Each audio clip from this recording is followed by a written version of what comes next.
మిత్రులారా నమస్తే. నేను మీ ప్రసాదమూర్తి.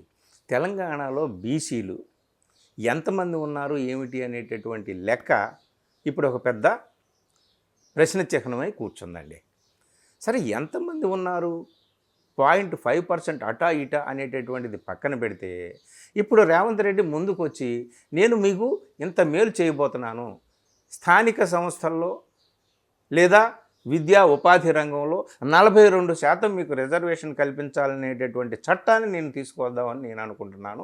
ప్రతిపక్షాలేమో ఏదో ఒక రకంగా అడ్డుపుల్ల వేసి అడ్డుకట్ట వేసి దీన్ని ఆపేయాలని చూస్తున్నాయి.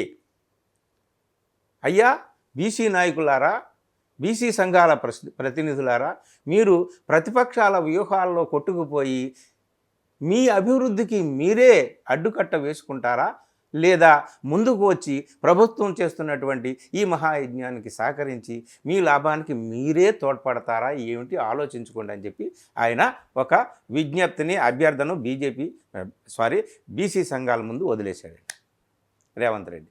ఇక్కడ పాయింట్ ఏంటంటే మిత్రులారా, మనం చిన్న విషయం ఇక్కడ ఈ వీడియోలో మాట్లాడుకోవాల్సింది, బీసీలు whether the BCs are ready to accept this caste survey on the basis of which they are going to get reservations in local bodies and other fields. అంటే ఈ తెలంగాణలో ఇతర ప్రాంతాల మాట అలా వదిలేదు, మన ఇతర రాష్ట్రాల్లో ఏం జరుగుతుంది ఏమిటి, దేశం అంతా ఏం జరుగుతుంది ఏమిటి అనేటటువంటిది. రేవంత్ రెడ్డి తాపత్రయం ఏమిటి అంటే, ఇక్కడ అమలు చేసి నేను ప్రప్రథమంగా క్యాస్ట్ సర్వే చేసి దాని ఆధారంగా బీసీలకు ఇదిగో ఇంతమంది ఉన్నారు, బీసీలు 46.25% బీసీలు ఉన్నారు మాకు తేలింది. సో దీని ప్రకారం నేను స్థానిక సంస్థల్లో 42% ఇద్దామనుకుంటున్నాను. అలాగే విద్యా ఉపాధి రంగాల్లో కూడా ఇవ్వాలి. దీనికి కేంద్రం ఆమోదం కావాలి, కేంద్రం మీద కూడా ఒత్తిడి తీసుకొస్తామంటున్నాం. కానీ ఇక్కడ బీఆర్ఎస్ కానీ లేదా బీజేపీ కానీ ఇతర ప్రతిపక్ష పార్టీలు, ప్రజా సంఘాలు అన్నీ కూడా మమ్మల్ని అడ్డుకోవడానికి ప్రయత్నం చేస్తున్నాయి. బీసీ సంఘాలు మీరు ఏం చేస్తారని చెప్పేసి ఆయన ప్రశ్న. ఇక్కడ ఒకటి ఏమిటయ్యా అంటే, బీసీల యొక్క వాదన మేము 50% పైన ఉంటామని చెప్పేసి అనుకుంటుంటే ప్రభుత్వం 46.25% మాత్రమే ఉందని చెప్తున్నారు. ఆ మేరకు మాకు నష్టం వాటిల్లుతుందని బీసీ సంఘాలు చెప్తున్నాయి. దీనికి ఆజ్యం పోయడానికి బీఆర్ఎస్ కూడా ఏం చేసింది, మేము గతంలో చేసినటువంటి సమగ్ర సర్వే ఉంది కదా, సమగ్ర కుటుంబ సర్వే, అందులో కూడా ఇప్పుడు వీళ్ళు చేసినటువంటి సర్వేలో 46.25% అంటే మేము ఇంకా 5 పాయింట్లు ఎక్కువే ఉంది బీసీల సంఖ్య అని చెప్పి మేము చెప్తున్నామని చెప్పి వాళ్ళు మరింత ఆజ్యం పోసారు బీసీలకి.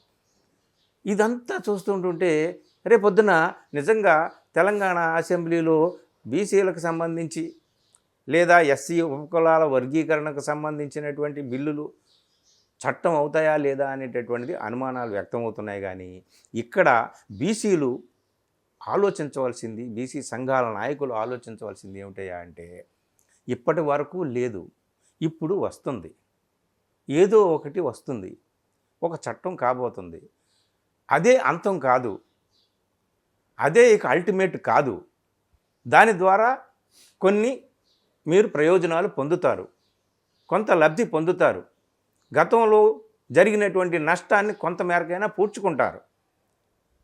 ఆ మేరకు వచ్చిన దారిని అందిపుచ్చుకొని ఇంకా ఇందులో ఉంటే లోపాలు ఏమన్నా ఉంటే, గతంలో జరిగినటువంటి సర్వేలు కానీ ఇప్పుడు కాంగ్రెస్ పార్టీ చేసినటువంటి క్యాస్ట్ సర్వేలో కానీ లోపాలు ఏమైనా ఉంటే ఆ లోపాలు సరిదిద్దుకోవడానికి సెపరేట్గా మళ్ళీ ఒక కమిటీ, మళ్ళీ ఒక సర్వే చేయించుకోవడం అనేటటువంటిది బీసీలు ప్రభుత్వాన్ని అభ్యర్థించి ప్రభుత్వంతో చేతులు కలిపి చేయించుకోవాలి. కానీ ప్రతిపక్షాలతో చేతులు కలపడం వల్ల ఏమవుతుందంటే ఇది తాత్కాలికంగా ఆగిపోతుంది. సాధారణంగా ప్రభుత్వంలో ఉన్నటువంటి వాళ్ళు, అధికారంలో ఉన్నటువంటి వాళ్ళు, అగ్రవర్ణాల వాళ్ళు అయితే ఏం చేస్తారు, ఇట్లాంటివి తీసుకొచ్చి వాళ్ళు ఏదో ఒక రాజకీయమైనటువంటి చిక్కులు, న్యాయపరమైన చట్టపరమైనటువంటి చిక్కులు ఎదురై అది అలాగే సజీవంగా ఆ సమస్య అలాగే ఉండిపోతే ఆ సమస్యని రాజకీయంగా, పొలిటికల్గా ఉపయోగించుకుందామని చూస్తారు. రేవంత్ రెడ్డి కూడా నిజంగా చిత్తశుద్ధి, నిజాయితీ ఎంత ఉంది అనేది దీన్ని అమలు చేయడంలో కనిపిస్తుంది. మనం అప్పుడే ఆయన్ని ఒక హీరోగాను, ఒక రెవల్యూషనరీగాను చెప్పలేము. ఆయన ఎంత నిబద్ధతతో, దీక్షతో ఈ విషయంలో ఉన్నాడు, పట్టుదలతో ఉన్నాడు. సో ఆయన ఉన్నటువంటి పట్టుదలకి బీసీ సంఘాలు ఎంతవరకు సహకరిస్తాయి, సహకరించవు, దీని మీద ఆధారపడి ఉందన్నమాట.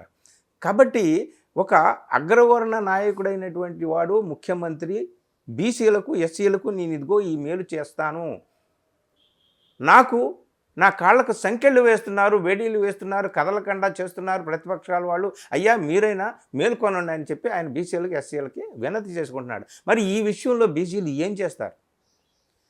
ఇప్పుడు పొందబోయే ప్రయోజనాన్ని అందుకుంటారా, లేకపోతే లోపాలు ఉన్నాయని చెప్పి ఏ ప్రయోజనం లేకుండా యథాతథ స్థితినే కొనసాగిస్తూ అలాగే వెనకబడి ఉంటారా? This is the big question before the BC caste and the BC associations.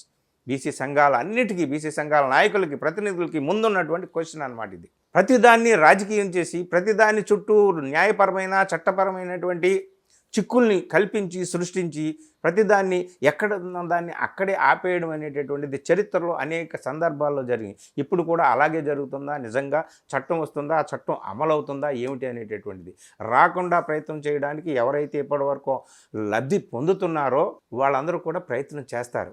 అనేక రూపాల్లో ప్రయత్నం చేస్తారు. రాజకీయంగా ప్రయత్నం చేస్తారు, లీగల్గా ప్రయత్నం చేస్తారు, అలాగే క్యాస్ట్ పరంగా ప్రయత్నం చేస్తారు. క్యాస్ట్ పరమైనటువంటి డిస్ప్యూట్స్ క్రియేట్ చేసి ఈ కుల సంఘాల్లోనే మధ్య సంఘర్షణను సృష్టించి వాళ్ళలో వాళ్ళే కొట్టుకునేటట్టు చేస్తారు. ఇన్ని రకాలు కూడా చేస్తారనమాట. సో మనం అనుకునేది, మనం అర్థం చేసుకునేది, మనం ఇతరులకు చెప్పేది ఒకటే. ఏమిటయా అంటే, ఒక అడుగు, 2 అడుగులు 3 అడుగులు ముందుకు వేస్తూ ఒక ప్రభుత్వం సాగుతున్నప్పుడు దాని ద్వారా పొందేటటువంటి లబ్ధిని పొందుతూ ఇంకా లోపాలుంటే సవరించుకోవడానికి సరిచేసుకోవడానికి ప్రయత్నం చేయాలి, కానీ వస్తున్న దాన్ని వదులుకోవడం మంచిది కాదు. మరి ఈ విషయంలో బీసీలు ఏం చేస్తారు? ప్రభుత్వానికి సహకరిస్తారా లేదా, నిజంగా ఇది చట్టం అవుతుందా లేదా అనేటటువంటిదే ఎదురు చూడాలి. ఏది ఏమైనప్పటికీ 46.25% లేదా 46.75%, 0.5%, 0.25% ఈ లెక్కలతో మొత్తం చిక్కులు సృష్టించి మొత్తం ప్రయోజనాలని ఆపుకొని తమకు తామే చెడు చేసుకుంటాయని బీసీ సంఘాలు నేను అనుకోవటం లేదు. తెలివిగా, విజ్ఞతగా, విచక్షణతో ఈ బీసీ సంఘాలు వ్యవహరిస్తే ఇప్పుడు చరిత్రలో కోల్పోయినటువంటి కొన్ని హక్కులనైనా వీళ్ళు సాధించుకోవడానికి అవకాశం ఉంటుంది. థ్యాంక్ యూ మిత్రులారా. ఇది అంటే తెలంగాణలో ముఖ్యంగా బీసీలు ఎంత చైతన్యంగా ఉన్నారు ఈ విషయంలో, ఎంత తెలివిగా వ్యవహరిస్తారు ఈ విషయంలో అనేటటువంటిది రానున్న రోజుల్లో మనకు తేలిపోతుందన్నమాట. Thank you.